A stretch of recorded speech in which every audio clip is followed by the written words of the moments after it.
Hoş gördük değerli Kanal 14 izleyicileri. Bəli, bugün vaxtında karşınızda olabildim. İnşallah ki bundan sonra da elə vaxtında karşınızda olaram. Bugün çok maraqlı bir mövzu ətrafında söhbət aparacağıq. Və ilerleyen dəqiqələrdə qonağımızda olacaq bir veteran kardeşimiz var.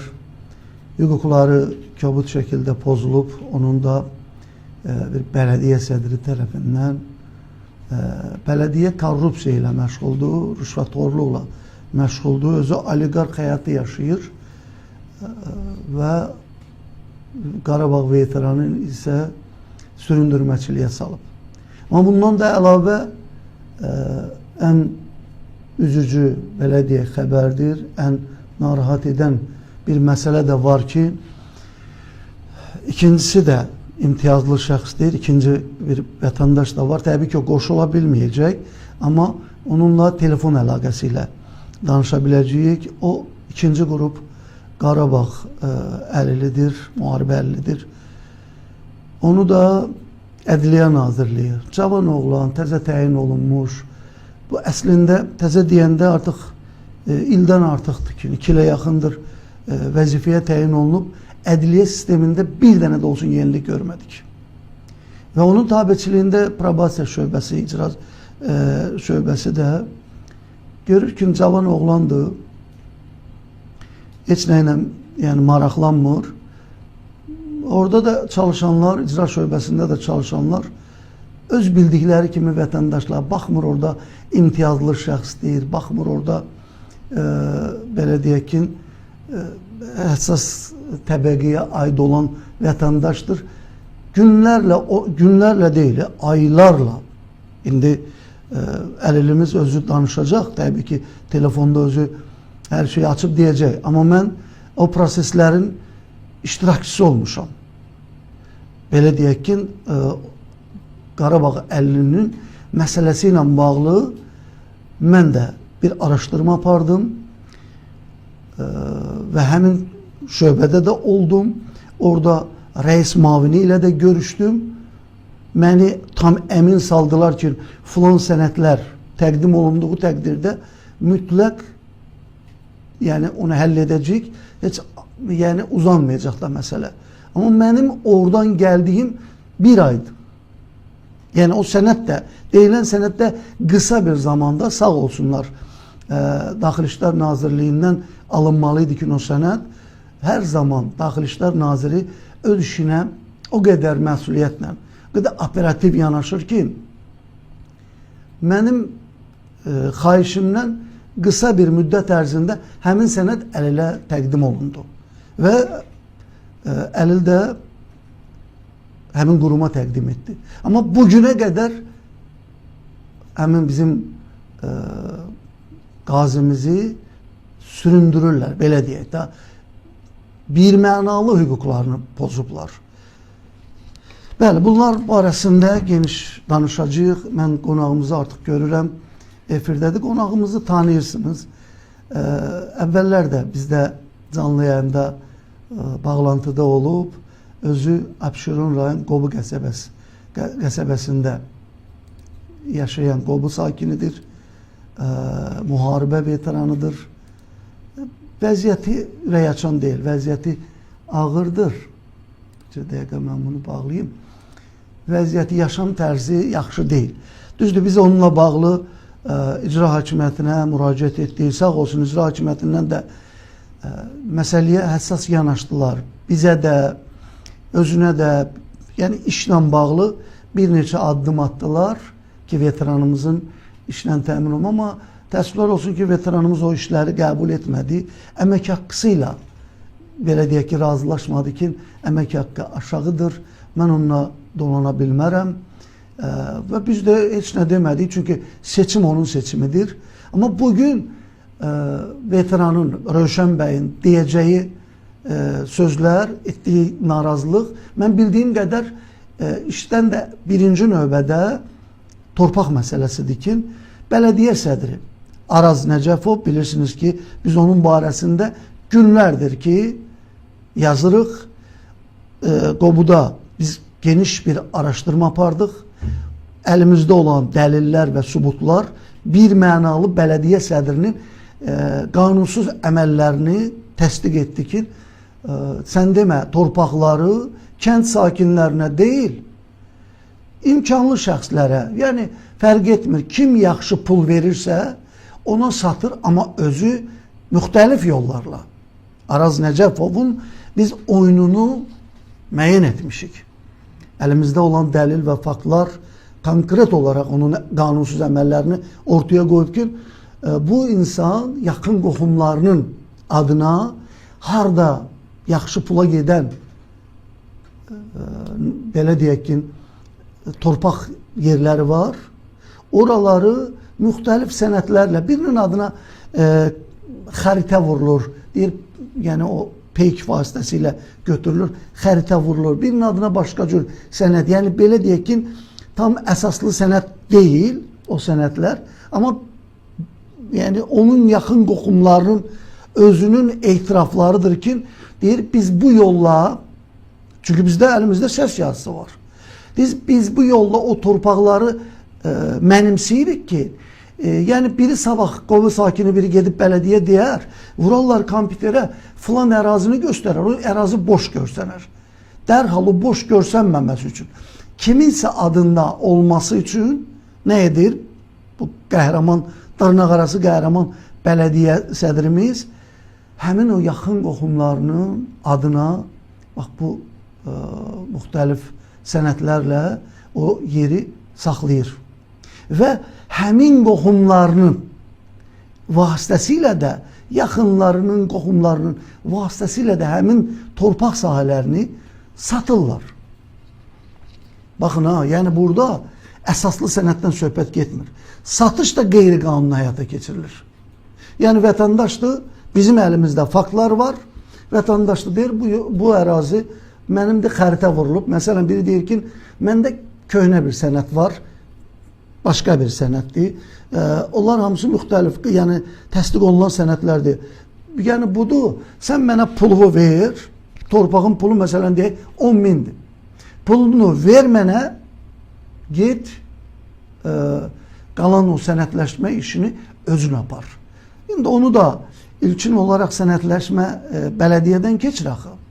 Bələdiyyə də öz maraqları var deyə o sənədlərin ərsəyə gəlinməsini təcili həyata keçirirlər və qalan prosedura uyğunda sənədləşmə işi aparılır və vətəndaş da pulun verib sənədini ala bilir. Yəni bunlar bu işlərlə məşğuldur. Biz bunları aşkar etmişik. Amma bizim belə deyək ki, vətəndaşlar hansı ki bu müharibə veteranının problemini ki gündəmə gətirdiyimiz zaman məlum oldu ki, Rövşən bəyin də torpağı yoxdur. Özünün Qobu sakin olmasına baxmayaraq, uzun illərdir orada yaşamasına baxmayaraq, onun da torpaq sahəsi yox imiş. Onu da bələdiyyə sədri o imkanları yaratmamışdı. Və biz məsələni ictimailəşdirəndən sonra, Rövşən bəyi biz kanalda dinləyəndən sonra, kanalda canlı yayında həm söhbət olandan sonra, sonradan bələdiyyə sədrinin biraz da olsa canına istilik keçib, Rövşən bəylə görüşüb, torpaq məsələsini ona müəyyən bildiyim qədər torpaq yeri göstərilib, verilib, amma sənəd məsələsinə gəldikdə isə bugünə qədər Rövşən bəy həmin əraziyə dair əldə sənəd edə bilməyib. Sənədin əlinə ala bilmədiyi üçün, hətta mən bir dəfə də bununla bağlı diqqətinə çatdırmışdım. Bələdiyyə sədri Araz Nəcəfovun diqqətinə çatdırmışdım ki, siz veteranın sənədini verməmişsiniz. Nə mərhələdə qaldı? Mənə bir cəfəng bir fikirlər bildirdi ki, biz hazırlamışıq, göndərmişik filan quruma, o qurumdan gəlməlidir, bu olmalıdır, o olmalıdır. Yəni belə bir fikirlər bildirmişdi. Görünən odur ki, sadəcə yola verməyə yaxşı bacarır Araz Nəcəfov. İndi mən istəyirəm Rövşən bəylə söhbətimizi aparaq. Bu bir saat ərzində biz vaxtı çox uzatmayacaq. Dəyərli tamaşaçılarımız, mən salamlayıram Vidadi Fərzəliyevi, dəyərli qardaşımızı. İnanıram ki, qarşıda yəni bizim daimi tamaşaçılarımız hələ ki cəm olmayıblar.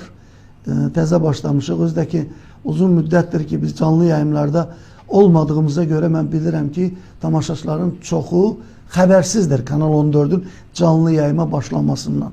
Ümid edirəm inşallah ki ilerleyen günlərdə, ilerleyen saatlarda auditoriyamız genişlənəcək və daimi tamaşaçılarımız cəm olacaq və auditoriyamız əvvəlki formada genişlənəcək və söhbətlərimizi də bir arada aparacağıq. Mən Rövşən bəylə söhbətimi davam etdirim və sonra digər qazimizlə telefon əlaqəsi saxlayıb onun da məsələsinə yer ayıracağıq. Rövşən bəy, xoş gördük. Hoş gördük tamamı. Səsimi zəif eşidirəm. Kanal 14'ün də Ali Özgürlərin salamlayıram. Kemal Bey, ben ilk önce istəyirəm ki, sizdən səsim oldu. Rövşən bəy, üzr istəyirəm. Biraz ucadan danışarsınız. Bir də özünüzü dolğun şəkildə təqdim edin ki, tamaşaçılarımız ola bilər, yəni tanımayan tamaşaçılar da var da sizi. Əvvəlki verilişimizdə olmuşsunuz. Təbii mən bayaq xatırlatdım, biraz da aşağı elə. Amma biz çoxdandır canlı yayımlarda olmuruq. Ona görə də siz özünüzü dolğun şəkildə təqdim edin və ondan sonra problemlərə başlayın. Buyurun. Hacı Rəcəb qardaşım, xoş gördük. Buyurun. Hüseynoğlu Şəhər Sultanoğlu, Aksiyon rayonunun Qobu kənd sakini, 1-ci Qarabağ Savaşının verir. İlk öncə Kanal 14'ün Ali Özgürlərin salamlayıram Biraz və Kanal 14'ün üzvü olduqlarına görə onlara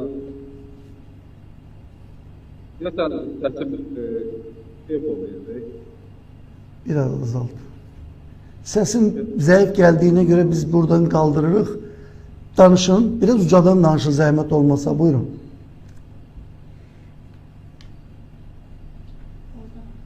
Tamam Bey, benim şikayetim Aha. İran nümayəndələri düzdür, mənim üçün gəldilər, tökülüşlər, o mənim inkar təhdimdən sonra gəldilər, tökülüşlər. Amma ki, mənim üçün demək olar ki, heç bir şey eləmədilər, heç bir şey Allah'ım. Sıfır. Ya, mən bayaq xatırlatdım Rövşən bəy. Göstərməklə deyil ki, üstümə qazi gətirməklə deyil ki, qazi bir qadın gətirmişlər üstümə ki, bax, bunun əli, ayağı, bu vəziyyətdə sən amma mən sağlamam. Öyle bir ki, biz ora döyüşməyə yox, bunların baxışları ilə desəm, ki, biz ora döyüşməyə yox, əl salmağa gitmişdik. Bu nə yanaşmadır? Bunlar belə yaralanıb gəlir. Bu 44 günlük döyüşdə Allah şəhidlərimizdə rəhmət eləsin. Qalanlara da sağlıq etsin. Amma ki, seçkilik eləmək lazım deyil. Mənim üstümə qazi gətirmək lazım deyil. Mənim hər yerim anlayır Allah'ın dostu. Rövşən bəy, Rövşən bəy, gəlin belə danışaq da bizə lazımdır ki, əsas məsələ ilə bağlı biz burada fikirlərimizi bildirək. İndi əvvəl keçmişdə nə olduğu bunu tamaşaçılarımız da bilir, çəkilişlər də durur və s. və ilə. Sizin iş probleminiz idi, bir də dediyim kimi torpaq məsələsi. İşlə bağlı bizim özü tərəfimizdən də oldu, sizə iş təklif olundu və rayon icra hakimiyyəti tərəfindən də bildiyim qədər siz də yəqin ki, etiraf edərsiniz ki, bir neçə işlər təklif olundu sizə. Sadəcə əmək haqqısı... Təklif olundu, hamısı yalan. Yox. Yalan şeylər. Yox, yalan deməyək. Da gəlindi, biz axı bugün canlı yayın dedik. Rövşən bəy, bir dəqiqə üzr istəyirəm, qulaq asın. Mən sizə bu şəraiti yaratmışam. Biz bugün tamaşaçıları, biz başqa kanallar kimi danışmaq xatirinə nə danışmırıq, nə də tamaşaçını aldatmırıq. Biz hər zaman demişik ki, adımız doğru xəbərdir. Biz hər şeyin doğrularını danışırıq. Bacardığınız qədər danışdınız ki, Mən demək onlar istəyirəm, nəsə eləsin, amma onlar eləmir də, sizlik bir şey deyil. yox, indi onlar eləmir deyəndə deyirəm axı, gərək olanı da deyəsiz, olmayanı da deyəsiz. İcra hakimiyyəti tərəfindən də təklif olundu da sizə bir neçə iş təklif olundu. Hətta o Qazilər Şöbəsi Kərim bəyin də... Təklif olundu, Kemal bəy. Amma ki, uzaq bir yerdə... Yox, indi siz... Yox, bir dəqiqə, üzr istəyirəm. Hər nə olsa da siz imtina etdiniz də, yəni oradan olundu. Mən bildiyim qədər, yəni bunu deməliyik ki, tamaşaçı bilməlidir. Mən demirəm sizin, yəni bu məsələlərə görə siz yalan danışsınız, ya bilim filan da demirəm bunu. Sadəcə demək istəyirəm ki, düzdür, Azərbaycanda əslində bazara baxanda, yəni iqtisadi baxımdan, yaşamaq baxımından baxanda, nəzər salanda, bugün təbii ki, siz haqlısınız, əmək haqqıları aşağı olduğu təqdirdə dolanmaq çətindir. Bunu mən də etiraf eləyirəm. Amma bugün neyniyək? Azərbaycandakı olan reallıq budur. Əmək haqqıları elə vəziyyətdədir ki, onunla insan bu aydan o aya mümkün deyil dolansın. Bu ümumi dövlətin problemidir. Bunu dövlət tənzimləməlidir. Hər hansı bir xırda qurum bunu heç vaxt tənzimləyə bilməz. O baxımdan da gərək biz fikirlərimizi elə çatdıraq ki, tamaşaçı da digər tərəfində, məsələn biz burada danışırıq, siz indi icra hakimiyyətini günahlandıra bilərsiniz. Orada onların nümayəndəsi burada olmadığına görə biz onların haqqına girmiş olarıq, bir tərəfli danışmış olarıq, tamaşaçı da onları qınayar ki, onlar heç maraqlanmırmış ki. Amma mən yəni bugün tam arxayıncasına deyə bilərəm ki, Abşeron rayon icra hakimiyyəti digər icra hakimiyyətlərinə nisbətdə qazi, şəhid ailəsi, veteranlara diqqəti olduqca yüksək səviyyədədir. Bunu mən Allah rızası üçün deyirəm ki, yəni bu gördüklərim budur. Demirəm, mükəmməl heç bir, yəni Azərbaycanda qurumlarda tam sıfırdan 100'ə qədər mükəmməllik yoxdur. Çatışmamazlıqlar çox var. Hər bir qurumda. Amma burada sizin işinizə baxanda siz indi rəhsassınız. İxtisasca rəhsassınız. Sizin, yəni siz istəyirsiniz ki, məxsusi sizin üçün rəhsaslıq bir iş yeri olsun. Bu da olmayandan sonra bunu sizə prezident administrasiyası heç belə getmişdiniz. Neçə yerə getmişdiniz? Orada belə sizə düzgün istiqamət vermədilər. Sizə bir, yəni peşənizə görə, belə deyək də o əl sənətinizdir, ona görə bir iş yeri olmadığını dedilər. Amma digər bir işlə, digər işlərlə sizə təklif olundu. Hətta biz tərəfimizdən də bizim bir qazi qardaşımız var ki, Sabunçuda bir iş demişdi. Qrup, yəni əli cibində olan bir iş idi. Onu dedim, dediniz gedib gəlməklə filanla, əmək haqqı ilə harca 500 manat idi, yoxsa 600 manata yaxın əmək haqqısı var idi həmin işin. Siz onu da imtina etdiniz ki, yəni mən onunla dolana bilməyəcəm, çatdıra bilməyəcəm və biz də etiraz etmədik. İndi iş məsələsi məlum məsələdir. İndi bugün də bilirəm ki, işsizsiniz. Valla indi əgər sizin nəzərinizdə tutduğunuz əmək haqqı 800-1000 manat və bundan yuxarı yəni məbləğdirsə, mən düşünürəm ki, boşuna, yəni özünüzdə ali təhsiliniz yox. Belə deyində, ali təhsillilərə də bu dəqiqə hara gedirlərsə iş yoxdur. Onlardan təcrübə tələb eləyirlər, budur, odur, day filan, bunlar olmasa mümkün deyil. Amma sizin də ali təhsiliniz olmadan, yəni yüksək maaş istəmək bir möcüzə olar da, yəni hər hansı bir şirkətdə ola bilər ki, burada var elə şirkətlər ki, onu da sizi ora işə cəlb etmək, filan etmək mən belə bir işıq yolu görmürəm. Yəni bu iş məsələsini qoyaq kənara. Bu məlumdur, işsizsiniz. Gəlin torpaq məsələsindən danışaq ki, hansı mərhələdədir, necə deyil. Buyurun. Kemal bəy, mənə o söz verdikləri vaxtın, mənim torpaq məsələm, ilə də sözlə də qalıb da beləncə. Yəni heç bir irəliləyiş yoxdur, heç bir rəsmi mənim üçün rəsmi nəsə bir köməklik yoxdur da. Ancaq söz köməklikləri var. Ki, yaxşı olacaq, belə olacaq, nə bilim, şeydən... Yox, torpaqla... Eko verir səsin, mən taşırım. Elə biləm ki, səsin çatır. Eko verir, sizdən de, bizdən deyil. Sizin telefondan da. Danışın. Ola bilər. Danışın, burada çox yaxşı gəlir. Burada yaxşı gəlir səsiniz. Araz bəyə dəfələrlə demişəm, Araz bəy deyir ki, qiymətləndirmədən rəy gəlməlidir. Bu qiymətləndirmə nə var orada mənim? Qiymətləndirmə mənim orada daşlaşır, palçıq qarışdırır, qardaş. Cəmaatın kasıb planları gedir orada, stroykada gülüm çəkir. Bunlar otururlar usta kağız qabaqlarında bir dənə onu imzalayıb, hesablayıb verə bilmirlər mənə. Nə zaman bunu Araz bəyə demişsiniz, o sizə bu cavabı verib? Araz bəyə bu günləri, dünənləri dedim, mənə bu günə söz verdi ki, günün orta saatlarında səninlə əlaqə saxlayacaq. Mən ona zəngi, o əlaqə saxlamadı, mən ona zəng elədim. Telefonu açmadım. Demək, dünən zəng vurmuşsunuz, bugün də siz danışmalıydınız. Dünən zəng vurdum, dedi ki, mən özüm əlaqə saxlayacaq səninlə gün orta saatlarında. Saxlamadım. Gün orta saatlarında mənimlə əlaqə saxlamadığına görə mən əlaqə saxladım, telefonu açmadım. Aydındır, son fikri də bu olub ki, qiymətləndirməyə. Əslində, xatırlayırsınızsa, o vaxtı mənə müraciət edəndə mən də ona dedim ki, bəs Rövşən bəyin torpaq məsələsi, o da eyni sözü demişdi. Qiymətləndirməyə göndərmişik, o qurum göndərməlidir, ondan sonra nə bilim digər sənədləşmə işi getməlidir və s. və ilə axır.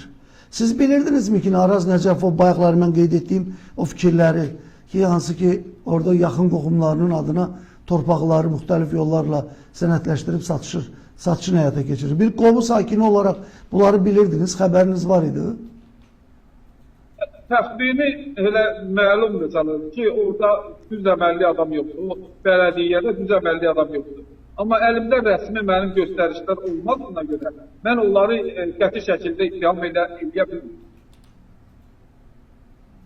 Kənd sakinlərinin də dilindən eşitmişəm ki, incidilmə var orada. Elə özüm də onların incidilməsinə rast gəldim. Yəni, siz orada neçənci ildə yaşayırsınız? Mən elə doğulduğum gündən kənddə. Doğulduğun neçə yaşınız var? 74-cü təməllüd. 50'den yukarı yaşınız var da. 51 yaşım. 51 yaşınız var. 51 ildir, yəni orada doğulub boyu başa çatmışsınız. Orada torpaqların necə həyata keçdiyini bilmirsiniz. Yəni bundan əvvəlki Arazdan əvvəlki bələdiyyə sədrini bilirsiniz də, o torpaqların belə müxtəlif yollarla dələduzluq etdiyinə görə onu həbs etdilər. Onu bilirdiniz. Yəni ittihamları eşitmişdim ona qarşı olan... İttiham yox, qardaş. Konkret olaraq qərar çıxardıldı, 8 il həbs cəzası kəsildi. Yəni bunları eşitməmişdiniz. 4 ildir, yoxsa 8? Eşitmişdim, amma ki tam əmin deyildim. İndi siz dediniz,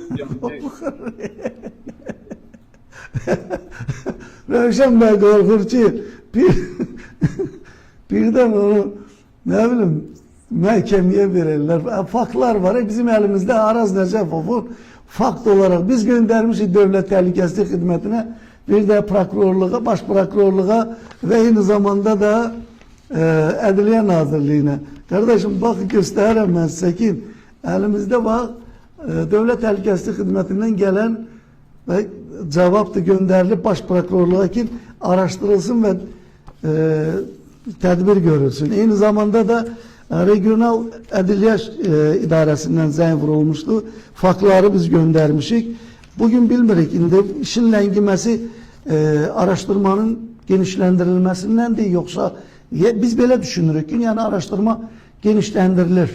Çünki Qobuda çox qanunsuzluqlar, çünki əvvəl bələdiyyə sədri də və kifayət qədər vətəndaşları aldatmışdı, dələduzluq etmişdi və onların pulunu mənimsəmişdi. İndi bugün də bizim əlimizdə olan faktlar var ki, ərazilər müxtəlif sənədlərlə belə deyək ki, bələdiyyənin yaxın qohumları tərəfindən ələ keçirilir və satışı həyata keçirilir. Sonra da o satışda olan məbləğ lazımı şəxslər arasında bölüşdürülür. Bu faktlardır, bu bizim əlimizdə olan belə deyək ki, faktlarımızdır. İndi bunu siz görürəm, sual verəndə qorxursunuz ki, birdən sizə qarşı hər hansı bir, nə bilim, iddia qaldırarlar. Belə şeylər yoxdur. Siz bugün orada qala-qala, orada yaşaya-yaşaya siz onu deyirsiniz ki, bilmirəm, eşitmişəm. Amma biz aldığımız məlumatlar əsasında araşdırma aparıb onları aşkar etdik. Bugün əlimizdə faktlarımız var və lazımı qurumlara da demişik, araşdırma gedir. Nədən çəkinirsiniz, nədən qorxursunuz? Sonra da deyirsiniz ki, biz döyüşmüşük. Döyüşən oğlan heç vaxtı tərəddüd eləməz, həqiqətləri deyər. Mən bilirəm ki, mən buradan əgər bu qədər sözü eşidirəmsə, səsim bir tərəfli, mən buradan eşidirəmsə demək, siz orada çox şeylər eşidirsiniz. Mənim səsim tamaşaçılara necə gəlir? Xahiş edirəm.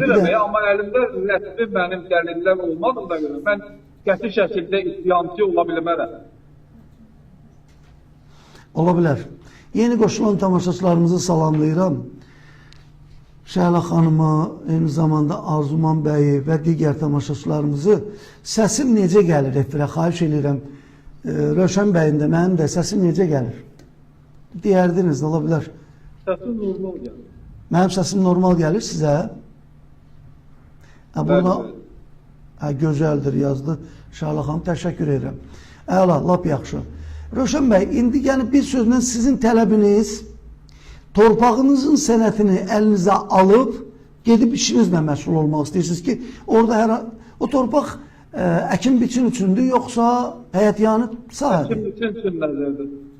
Hə, əkin biçin üçün. Mən administratorluğunu oldum, administratorluqda mənə bildirdilər ki, təşəkkür edirəm Vidadi bəy. Əkin biçin sahəsidir, əkin biçin üçün də nəzərdə tutuyor.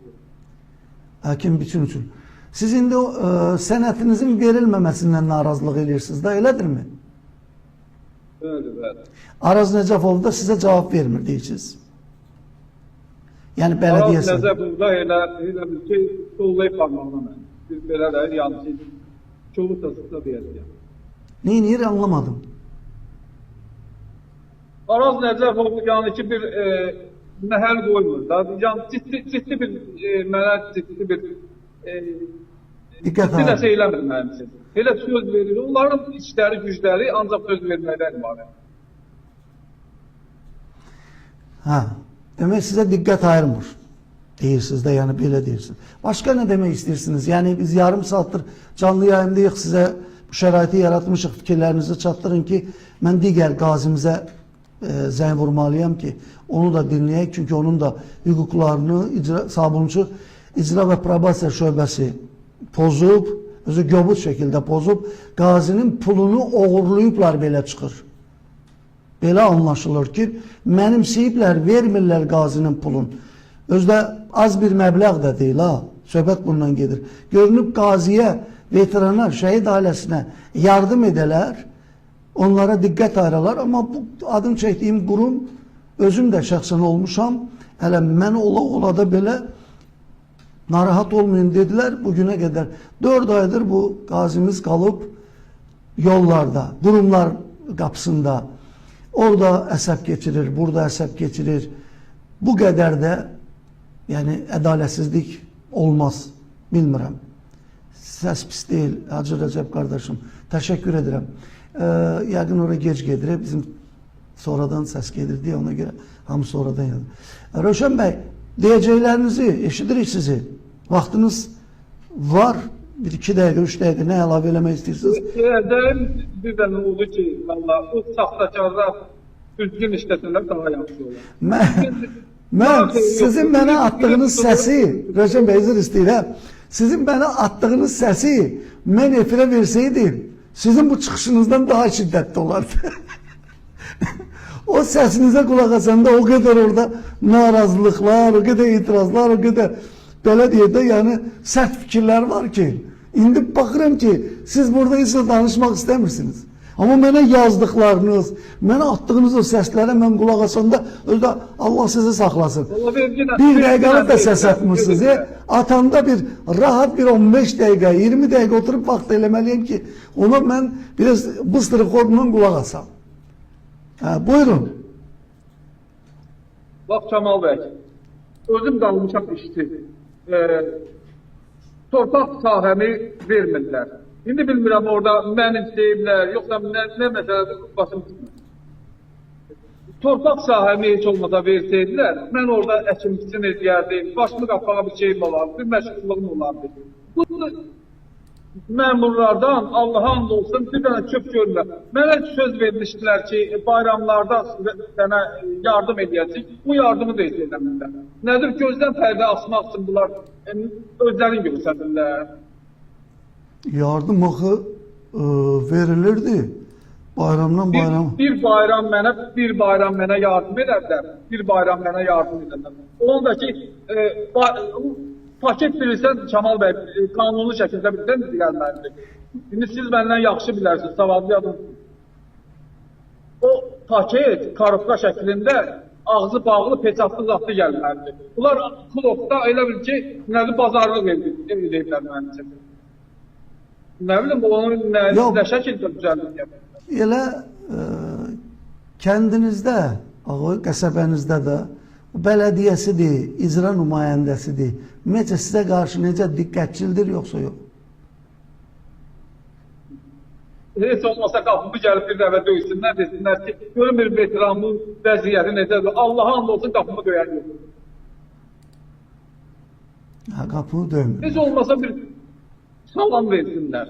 Qapımı döyüb içəri gelib bir salam versinlər. Otur bir sahibin içində dərdimlə maraqlanmışlar. Eləyirlər, yox, eləmirlər. Belə yanaşma olur. İndi düz desən deyirsən ki, o telefondakı səsdir. Valla bıraxçına cəmaat eşitsin ki, mən yəni öz nəfsimdən burada heç nə bilmirəm. Allah'ın heç nə bilmirəm öz nəfsimdən. Hər şeydə göz qabağında, cəmaat da hər şeyi bilir. Sadəcə nə demək, indi səsləndirməyən də qorxudan səsləndirməyir. Nə demək, nəyə görəsə demir. Sən özün də elə baxıram, hiss eləyirəm ki, biraz çəkinəcəkliyim var. Mən sən yenə də deyirəm, etiraf... Yox, mən nədən çəkinməliyəm, yox, harlamış məmurun nəyindən çəkinməliyəm ki? O məndən çəkinməlidir ki, o haram yemişliklə məşğuldur. Silkələsin hərəsindən milyon tökülər, o milyonu nədən qazanır? Elə bələdiyyə sədri Araz Nəcəfov Qobuludur da, elədirmi? Bəli, bəli. Bu necə yaşayır? Onun həyatı, yaşayışı, mülkləri, filanları bilirsiniz necədir? Var, yoxdur. Yox, maraqlanmır. Bəyəxşı, icra hakimiyyəti ilə maraqlanmışsınız, bələdiyyə ilə yox. İcra hakimiyyəti Kamal bəy məni çağırdı bir dəfə. Kərim bəy. Kərim bəy məni çağırdı, dedi ki, səni yollayacam başçısının yanına. Sumqayıdan. O meydana yolu mənə yollayıb, mənə səhv adres verir. Mən gedib onun dediyi elə bil ki, nömrəli binanı tapınca mənim başıma alındı. O həmin binada deyil, deməli məni yollayıb orada məşğulluğa. Yaxşı, mən məşğulluğa elədiyəm, bu Xırdalanda yaxınlığımda da məşğulluq var da, gedərəm elə orada.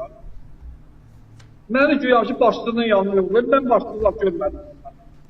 Təzdən qayıdıb gəlmişəm, mənim üçün heç bir şey eləmirlər. Yəni ki, mənim üçün nəsə bir iş düzüb qoşacaqlar. Məni işlə təmin edəcəklər. Allah'ın olsun, ilminin özündə də iş istər. Bəs mən əskər yola saldım. Dünənləri mən əskər yola saldım. Mən demirəm, mən indi belə elədim.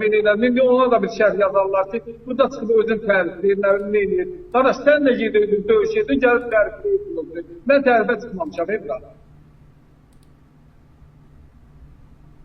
Mənim yaşayışımı, biz nə istəyir, biz veteranlar, biz qazilər, nə istəyir, bir balaca dəstək lazımdır, vəssalam, tatil. Mənim ali savadım yoxdur ki, mən durum deyim ki, hasta vəzifəni istəyirəm. Yox, işini yəni mən burada biraz iş görürəm deyə ona görə. Görüm digər qazimiz bağlanmaq istəyir, yoxsa onu telefondan yuxarıdakı linkə toxunub aşağıda atdığım şəkil kimi ekrana görüntü gələcək.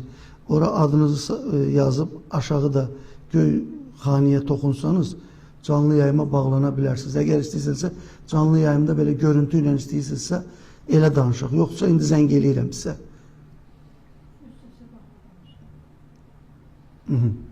Deneyim. Rövşən bəy, aydındır. Kərim bəydən narazısınız deyirsiniz, amma bələdiyyə sədri Araz Nəcəfovdan razısınız, elədirmi? Deyil, heç ondan da razı deyiləm. Ondan heç kənd sakinləri razı deyil. O silahlı mərdası yox. Kərim bəy ya, qardaş, indi özü də olmasa Allahı buradadır ki, mən Allahla deyim ki, o neçə dənə iş dedi sizə. O neçə dənə işə göndərdi. Hətta elə sizin o qəsəbədə belə sizə çox yüngül, çox belə mühafizə işiydi da. Mən də deyəndə dedim, çox əla. Valla benim başqa işlərim olmasaydı, mən gedib özüm o işdə çalışardım. İndi hər nə olsa da belə deyə işiydi da, qardaş. İndi siz deyirsiniz... Axırıncı dəfə bu zavodda iş təşkil edələrlər, o da düzəlmədi, yəni götürmədilər buna işə. Yaxınlıqdaydı, Xırdalanda-ydı.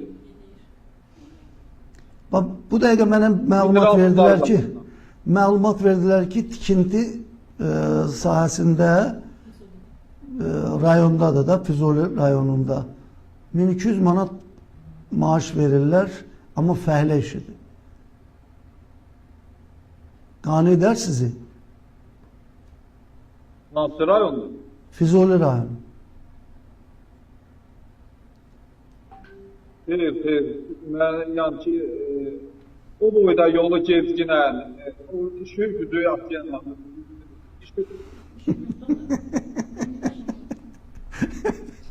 Rövşən bəy, Allah sizi saxlasın.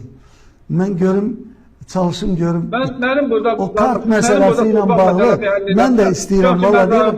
Mən öpüb gözlərinin üstünə qoyacaqlar. İndirilmə hər yerdə var. Ya bilsiz necədir? Rəsmi dediyimiz iş var. Allah'ın olsa rəsmi dediyimiz hamısında gizlilməsilik var. Bir tərəfli müqabilə bağlayırlar. Görüm ki, adı yolu ki, rəsmi. Həmin o bir tərəfli bağladıkları müqaviləni də göstərmirlər. Bu göstərdə bilməyəcək ki, qeyri-qanunludur. İkinci sahələrində hansına gəlsək, heç bir müqaviləsi yox. Müqaviləsiz işlədirlər, bu yüzden də barbarda olurlar ki, müqavilə bağlayır. Aydındır. Aydındır, biz artıq yarım saatdan çoxdur. 40 dəqiqədir biz canlı yayımdayıq. Mən digər qazimizi bağlayayım, qardaşım, onunla danışaq. Sizinlə düşünürəm bu qədər kifayətdir. Narahat olmayın. Mən indi burada təbii ki, arada bir səmimi bir söhbətimiz də oldu, zarafatımız da oldu. Amma mən bilirəm ki, sizin vəziyyətiniz yaxşı deyil, işçisiniz, övladınızı da hərbi xidmətə yola salmışsınız. Ən azından indi övladınız olanda o da işləyirdi, 5 manat da olsa gətirirdi, fəhləli ilə də, yəni ki, demirəm, hardasa işləyirdi. Kariyerdə çalışırdı, mən bilirdim. Sizin ailə vəziyyətinizin ağır olduğunu mən bilirəm, Rövşən bəy. Mən kasıbların vəziyyətindən əla xəbərdaram. Özüm də kasıb olduğum üçün. Məmurların da yaşayışından məlumatlıyam. Təbii ki, onların böyük əksəriyyətinin oliqarx həyatı yaşadığını mən hər zaman demişəm. Bugün də indi ən çox deyim ki, mən kasıbların alından daha çox xəbərdar oluram. Görürəm ki, vəziyyət necədir. Onların dolanışığı hansı səviyyədədir. Bu məlumdur. Sizin bugün qaldırdığınız məsələ, mən belə başa düşdüm ki, torpağınızın sənətini tələb edirsiniz. Biz bununla bağlı təkrar demək, aidiyyatı qurumlara, yəni bələdiyyə də, ədliyyə də göndərəcəyik, sorğu göndərəcəyik. Zəng vurmayacaq onların, çünki onlara zəngə ehtiyac yoxdur. Sorğu göndərəcək, görək bizə nə cavab verəcəklər. Biz bu məsələni üzərindəyik, diqqətlə saxlayacağıq. Lazım gələrsə növbəti günlərdə belə deyək ki, canlı yayıma bağlayarıq. Bugünlük sizinlə bu qədər. Başqa deyəcəkləriniz yoxdur ki, sağollaşaq. Çox sağ olun. Allah razı olsun. Sağ olun. Bəli, dəyərli tamaşaçılarımız, Rövşən bəyin fikirləri idi. Rövşən bəy torpağının sənətinin verilməməsi ilə bağlı. Eyni zamanda da içsizlik, biz də burada hər şeyi açdıq, danışdıq, xəbərdar oldu. Biz indi Yusifov Nüşrəvan Etibaroğlu'na əlaqə saxlayırıq. Mən link attım, görünən odur ki, bağlana bilməyib.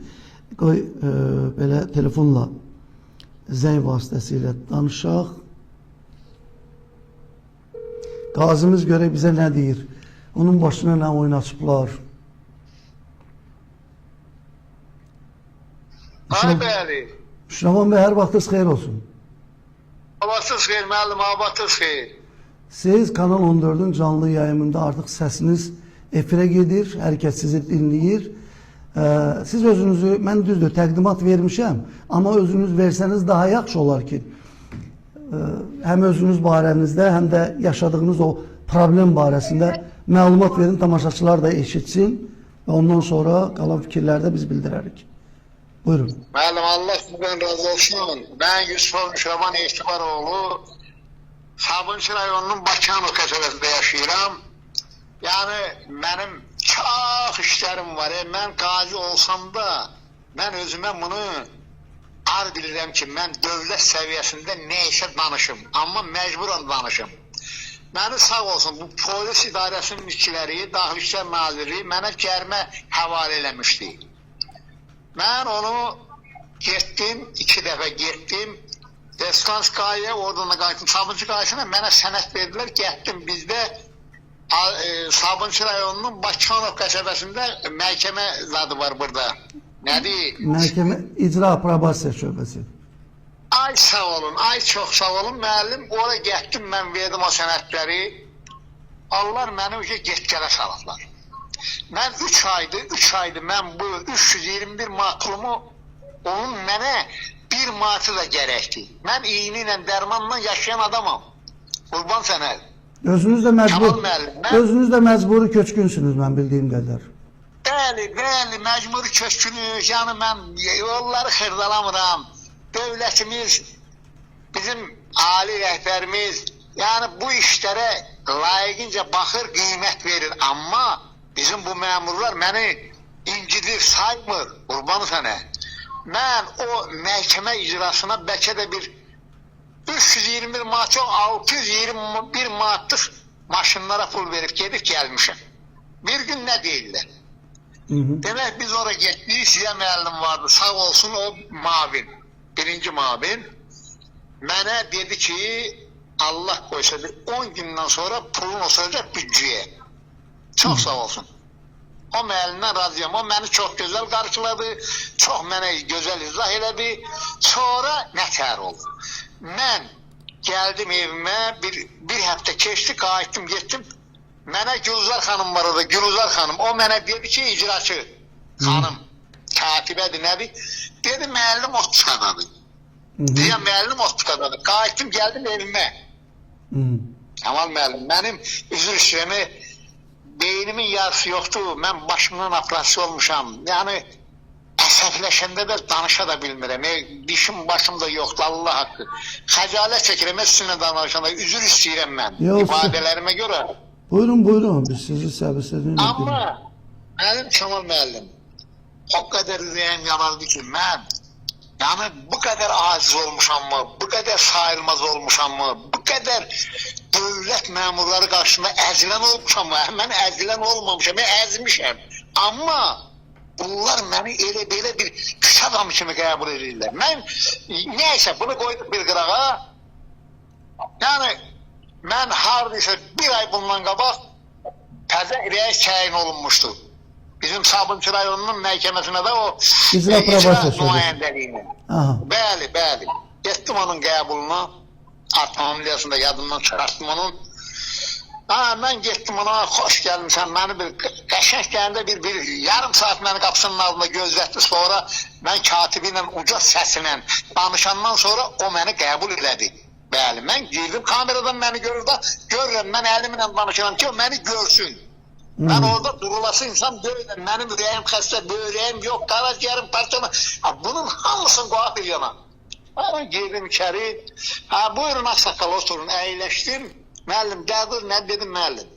Hayır, Qurban sənə bu dedi ki, bax, sənin ad familiyanı yazıram, bir vərək götürdü oradan mənim ad familiyamı dedim, yazdı, koydu və də qarşısına.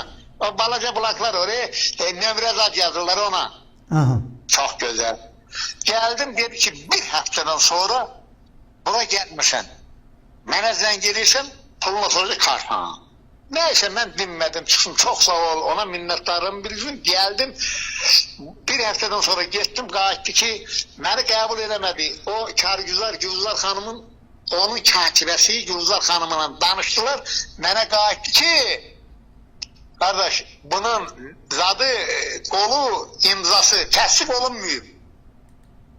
Ay hanım, kurban olun, bu haçan təsdiq olunacaq. Mənə havayla su kimi bu 321 manat lazımdır. Benim halal pulumu niye tuttular? Ben böyle yumruğumu stola vururum. Bana qayıtdı ki polis geldi. Oranın akranası geldi. Eğer səski veremeye sen qoçulu, Aksakal adamsan, yazığa hürmet koy. Neyse el qərar. Beni yola saldı. O iləş dedi. Get bir haftadan sonra sen nişana bakılacak. Özde necə bakılacak? Pulun oturacak bütçeye. Neyse bir haftadan sonra gittim. Beni kabul edemediler. Ben orada Kargüzar mənə dedi ki, xahiş edirəm bir həftədə bizə möhlət ver. Dedim olar, ne olar? Dedim ama ben gedirəm operasiyaya, ben qılçamdan, benim şekerim var, güclü təzyiqim var, ben qılçam qaşınma verir, belki qılçamı keserler. Dedi yaxşı olar inşallah, dedim yok, yaxşı olar yok. Mənə o bütçede olan pulum lazımdı, halal pulum, devlet mənə ayırdığı pensiyam lazımdı. Niye bunu hükümet? Bunu ne esasına siz tutmuşsunuz? Dedim ben bilmiyorum. Dedim çok güzel. Geldim 2 haftada gözlediğim qadan alım Kemal müəllim, da vaxtınız da Allah müzür istəyirəm. Yo, rahat danışın. Hak edirəm, bunu bütün dünya bəşərinə çatdırın. Belə olmaz. Biz canlı yayında Belə yok. olmaz. Bu Ədliyyə Nazirliyi var ha, hara baxdım ben bilmirəm. Eğer benim bir dənə çeti ispişka orurum olsa, fikirləşməz bu qazidir, nədir? Derhal beni Kaçalaşka'ya göndererek git orada dincel. Ama ben halal pulumu alabilmirəm. Niye? O niyesin onlar maizah eləsin. Ben onlardan üzür istəyərəm. Bir gün kolu təsdiq olunmayıb. Bir gün o işin memuru operasyon olunub. Bir gün gedip yeyip içmeye. Bir gün gedip oğrudan. Belə olmaz kurban oğlum. Biz hansı ülkede, hansı mühitte, hansı devlette yaşayırıq? Bizim halkımızın adı Azerbaycan'dı. Azerbaycan. Can sözü var ya burada. Olmaz ya Kemal müəllim. Tabii ki. Tabii ki olmaz ama. Ona göre de ben demirəm, ben özümü öldüreceğim, açacağım dedim ama ben böyle memurlarla son damla kanıma kimi mübarizə aparacağım. Harada da ölərəmsə Allah veren ömrü başa vurarım. Xahiş edirəm sizden bana köməkli eləyəsiniz. Siz bir zabit olarak Ermenilerle dövüştünüz, illerle dövüştünüz, çarpıştınız, yaralandınız, bedeninizin sağlığını yitirdiniz. Şimdi de ikinci grup eril olarak, indi de Azerbaycan daxilində memurlarla mübarizə aparsınız da belə çıxır. Bəli, bəli, bəli. Mən burada 30 ildir bax yaşadığım yerde yaşayıram. Ben bu Adil müəllim var ya bizim icra nümayəndəliyimiz. İcra Hələ başçısı. 30 ildə bir dəfə mənim qapımı bir nümayəndəlik deyib demir ki burada görün bu kimdir burada yaşayır. Ben başımın operasyonunda 7 komada kaldım. Ben gittim onun özüm 2 kat olarak onun qəbuluna. Beni qəbul eləmək istəmirdi. Zorla girdim dedim bıdı. Getdi mənə yalan deyə bilmərəm. Kişi aldığı nəfəsi düzgün almalıdır. Mənə 500 manat pula qabağına pay atırlar belə. Attı dedi get. Mənim gücüm buna çatır. Hələ bugün Sabunçu icra başçısı Adil Vəliyevdən söhbət gedirdi onda. Bəli, Adil Vəliyev müəllim cənabları, bəli. Bu nə bəsdir, nə belə olmaz qurban olun. Qurban olun belə olmaz. Aydındır Müşrafan Bey. Demək sizin pulunuz geriye qaytarılmayıb. Deyirsiniz 3 aydan artıqdır.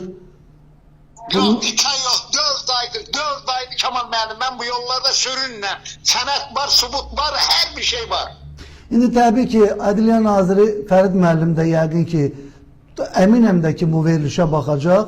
O özü qulaqları ilə eşidəcək ki, onun tabiçiliyində olan qurumlar, oradakı məsul şəxslər qazini get-gələ salıblar, qazini belə deyək, ələ salıblar, qazinin pulunu mənimsəyiblər, vermək istəmirlər. Bəli. Gülzar xanım var orada, icraçı. Takip edir, bilmirəm o xanım. Mənə deyir ki, gülə-gülə. Bax, gülə-gülə deyir. Deyirəm, xanım, bəlkə siz məni küçada mı sayırsınız o formu deyirsiniz? Mən xadimə deyirəm. Mən Azərbaycan Respublikasının zabitiyəm. Siz nə dərəcədə burada, sizi kim əyləşdirib, burada kim sizə ixtiyar verib ki, belə gülə-gülə, çaqqı çeynəyə siz məndən danışırsınız, ay xanım?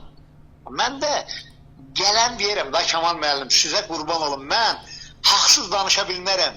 Mən Allahın xatirinə nə deyirəmsə, qanunu, hörmətlə yanaşıram. Amma bunlar məni ələ salırlar. Bir gün icra nümayəndəliyi yoxdur, bir gün karıcılar yoxdur, bir gün mavi notçuya gedir, bunun qolu təsdiq olunmuyor, peçat gəlməyib. Nə qədər olur bu ay Kemal müəllim? 4 aydır mən pulumu alıb balama qəçə ala bilmirəm. Mən yarama məlhəm ala bilmirəm. Az da məbləğ deyil ha. 321 manat belə deyək ki, bir aylıq birinin maaşıdır da demək olar. Bəli, mən şəxsən mənim üçün o pul milyarddır, milyard. Bəli. Qurban olum sizə. Bəli, işin olsun. Ona görə də xahiş edirəm bunu. Şiravan bəy. Bəzi qurumlara çatdırın, sizə qurban olaram. Lazımdır, zəng eləyin, ya zəhmət olmasa məni çağırın, mən gəlim orada canlı yayında mən çıxış edeyim ki, mənim dərdim budur. Yox, təbii ki, bugün telefon vasitəsilə canlı yayımdayıq. Biz hazırda canlı yayımdayıq. Telefon vasitəsilə də olsa siz fikirlərinizi çatdırdınız. Bunu hər kəs də Ədliyyə Nazirliyindən tutmuş digər bütün qurumların hər biri ictimaiyyət də eşitdi ki, sizin başınıza nə oyunlar açıblar. Bu qurumlarda sizə olduğunca əziyyət veriblər. Qazi olmağınızda məhəl qoymurlar. Heç dediyinizə görə orada hətta sizə hörmətsizlik də ediblər. İcra və probasiya şöbəsində. Tamam. Bəli. Mən bir dənə razıyam, niyə? Mən yalqaq deyiləm, mən heç Allahdan da belə qorxmuram, açıq deyil. Yəni mən bir dənə, mən sağ olsun icra zadı, polis baş idarəsi də, Respublika qaisi. Məni orada yaxşı qarşıladılar, mənə dərhal köməklik elədilər. Bir həppiyə o sənədləri mənə verdilər. Bəli. Mən də bax onun şahidiyəm. Siz mənə məlumat vermişdiniz. Daxili İşlər Nazirliyinin işə operativ yanaşması həqiqətən də bizi də çox sevindirir. Bəli. Mənə tez bir zamanda onlar köməklik elədilər. Mən onların hər birisinə minnətdaram. Çox sağ olsunlar. Sabunçu rayonunun o qaizilər bizadı da, nədir Dövlət Yol Polis İdarəsi. Ay sağ ol. Onlar da mənə çox gözəl yanaşdılar, sənədlərimi yazdılar, pozdular. Buyur əzim, get ağsaqqal, sənin işin budur. Biz sana həmişə qulluğundayıq, qulluqda eləyəcəyik. Sağ olsunlar, mən onlara minnətdaram. Amma mən nə dərəcədə valla, mən Kemal müəllim üzr istəyirəm, Qurana and olsun, başım da yoxdur, mən danışa da bilmirəm, ağzımda da dişim yoxdur, əziyyət çəkirəm, qurban olum sizə. Mənə köməkli eləyin, xahiş edirəm, mənə köməkli eləyin. Müşravan bəy, tam arxain olun. Yəni bugün biz bu məsələni ictimailəşdirdik. Mən düşünürəm elə günü sabahdan Ədliyyə Nazirliyinə də bir mənalı sorğu da göndərəcəm. Zəng də vurub məlumatı konkret olaraq onlardan öyrənəcəm ki, niyə görə bugünə qədər sizin pulunuz verilməyib? Səbəb nədir? Sizin üçün az bir məbləğ deyil. Mən təşəkkür edirəm. Başqa deyəcəkləriniz yoxdursa sağollaşaq. Allah sizdən razı olsun Kemal müəllim. Allah sizin kimi gözəl şəxsiyyətlərimizi, bu vətənpərvər insanları var eləsin. Siz çox gözəl, dürüst, çox gözəl, düzgün insansınız ki, bizim qeydimizə qalırsınız. Biz Qarabağ qaziləri sizlərlə fəxr edirik, Allah haqqı. Var olun, təşəkkür edirəm. Biz borcluyuq. Sizin kimi qazilərlə, şəhid ailələri ilə borcluyuq. Var olun, təşəkkür edirəm Müşravan bəy. Sağ olun. Sağ olun. Minnətdaram. Allah sizdən yar olsun. Allah sizə dayaq olsun. Sağ Sağ olun. ol, sağ ol. Bəli, dəyərli tamaşaçılarımız, özünüzdən, daha doğrusu Qazinin öz dilindən eşitdiniz ki, Sabunçu rayon icra və probasiya şöbəsində qaziyə qarşı qobudluq etmək, onun hüquqlarını pozmaq, pulunu mənimsəmək, bu hallar orada var. Bugünə qədər xəbəri yox idisə, əgər Ədliyyə Nazirinin ki, bu məsələlərlə biz buradan xəbərdar etdik. Biz hər zaman ölkənin hansı bölgəsində olursa olsun, baş verənləri biz diqqətə çatdırırıq. Biz qərəzli deyil, biz obyektiv və ədalətli yanaşma edirik. Biz çalışırıq ki, ölkə daxilində olan problemlər öz həllini tapsın. Məmur özbaşınalığı yığışdırılsın. Təbii ki, biz bilirik ki, ölkə başçısı xarici siyasətlə ölkənin tanıtımı, ölkənin uğurları, bunların hamısı yüksək səviyyədə hər kəs bunu görür və bilir. Daxildə isə əlbəttə ki, mən deyərdim ki, ciddi islahatlar aparılmalıdır. Bu, uşaqdan böyüyə qədər məlum olan bir məsələdir ki, məmur özbaşınalığı var, cəzasızlıq bir mühiti var. Burada məmur cəzalandırılmadıqca daha da, belə deyək ki, vəzifə səlahiyyətlərini sürətlə aşır. Şəxsi maraqlarını önə verir. Bunların hamısı cəzasızlıqdan irəli gəlir və ümid edirik ki, ölkə daxilində də islahatlar aparılacaq, bu nöqsanlar aradan yığışdırılacaq və vətəndaşlar da özünü güvəncdə hiss edəcək. Bugün mən açıq etiraf edirəm ki, gənclərin hansından sual edirsən ki, fikirlərin nədir, ümidlərin nədir, planların nədir? Onlar ölkədən çıxmaq üçün plan qurublar. Bir mənalı olaraq fikirlərini, məqsədlərini yalnız və yalnız ölkədən çıxmaqda görürlər. Sual edəndə ki, yəni niyə görə ölkədən çıxmağı? Çünki birinci gətirirlər ölkədəki işsizlik, yaşamağın ağır olması, bütün bunlar hər biri indiki gənclərimizdə, yaşlı nəsildə, əlbəttə ki, yaşlı nəsillərimizdə də bugün o fikirlər var ki, artıq dözə bilmirik, problemlər o qədərdir ki, biz ölkədən, yəni inkişaf eləmiş ölkələrə bir növ qaçmaq istəyirlər. Amma çətindir. Əlbəttə ki, çıxış məsələləri, orada yaşam məsələləri, bugün də bir çox, belə deyək ki, dövlətlərdə miqratlara sərt tətbiqlər olunur deyə, ona görə də bu baxımdan da adı Rusiyada yəni dəqiq rəqəm olmasa da 3 milyondan artıq Azərbaycanın olduğu qeyd olunurdu. Eləcə də yüksək, mən deyə bilmərəm nə qədər, 2 milyon olur, nə bilim 2 milyon yarımdırsa, Avropa ölkələrində Azərbaycanlılar nədən xoşundan getmirlər ora? Buradakı vəziyyətlə bağlı, buradakı dözülməz halla bağlı buradan getməyə can atırlar. Bugün gənclərimizin də, mən yaşlı nəsli yox, əsas gənclərə önəm verirəm ki, gənclərə nə təhsillə bağlı, nə səhiyyə ilə bağlı ölkədə elə acınacaqlı bir vəziyyət var ki, elə ağır bir durum yaranıb ki, kimə də deyəndə ki, bunun çözüm yolun deyir, mümkün deyil. Yəni, mümkünsüzlüyünü artıq əminliklə dilə gətirirlər ki, görürlər ki, bir qurumdan digər quruma müraciət edəndə o qurumun aşağı quruma təsiri olmur. Əksinə bir-biri ilə başqa cür kommunikasiya qururlar. Yəni, adi mən hələ gözləyirəm. Bir media subyekti olaraq, bir jurnalist olaraq mən əlimdə faktlar var, araşdırma aparmışam və o faktları da yuxarı qurumlara göndərmişəm ki, Qobo Bələdiyyəsi bu cür qanunsuz işlərlə məşğuldur. Bunun cəzalandırın və qanuni tədbir görün. Hələ ki biz cavab görmürük.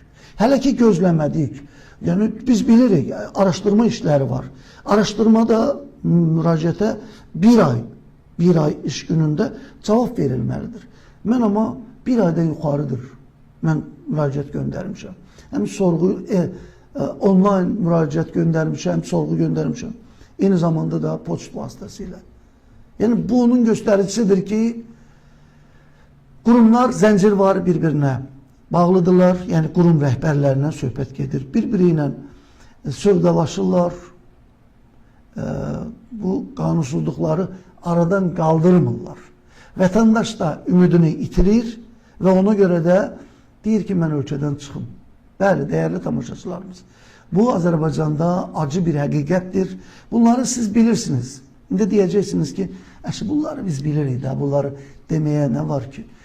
Mən görmədim ki, nələ efirdə belə canlı yayım açıb, sadə vətəndaşlar da bunu açıq şəkildə dilə gətirsinlər və adicə bu cəmiyyətdə mən onu görmədim ki, ictimai nəqliyyatın qiymət artımına, 10 qəpik artımına ona belə açıq, aydın fikir bildirsinlər. O ki, qaldı mənim dediyim sözləri deyərlər ki, mən bunu bilirik da. Bilə bilərsə, onu ancaq evində pısıltı ilə öz yaxınlarının qulağına pıçıldayıb deyə bilirsən. Amma ictimaiyyət qarşısında deyə bilmədiyiniz səbəbdən bugün Azərbaycanda belə xoşa gəlməz hadisələr, hallar yaranır ki, bununla da davam edirik. Cəmiyyət olaraq ölmüşük. Nə vaxt diriləcəyik? Bir onu Allah bilir. Təbii ki, Allah bizə deyib, siz öldüyünüz an, Quran-ı Kərimdə deyir, insan öldüyü an dirilir. Yəni biz ölü olaraq o şəxslər ki Allahı dərk edir, bu həyatda diriliyi dərk edib diri yaşamaq istəyirsə, onlar mütləq və mütləq Allahın əmrlərinə xəbərdar olmalıdırlar. Xəbərdar olub və ona itaət etməlidirlər. Çox təəssüflər olsun ki, indiki bu dövrümüzdə tək Azərbaycanı nəzərdə tutmuram. Dünyanı nəzərdə tuturam ki, ölülərin sayı dirilərin sayına nisbətdə, yəni ölü diri dedib, bayaq dediyim kimi də, biz diriyken ölüyük. Anlamırıqsa, dərk etmədən yaşayırıqsa, bu həyatı əbədi zənn edib, bu həyata bağlanıb, bu həyatın ancaq şanın şöhrətini istəyiriksə, biz ölüyük. Biz diri deyilik. Mən dirilərə deyirəm ki, onlar azlıq təşkil edir.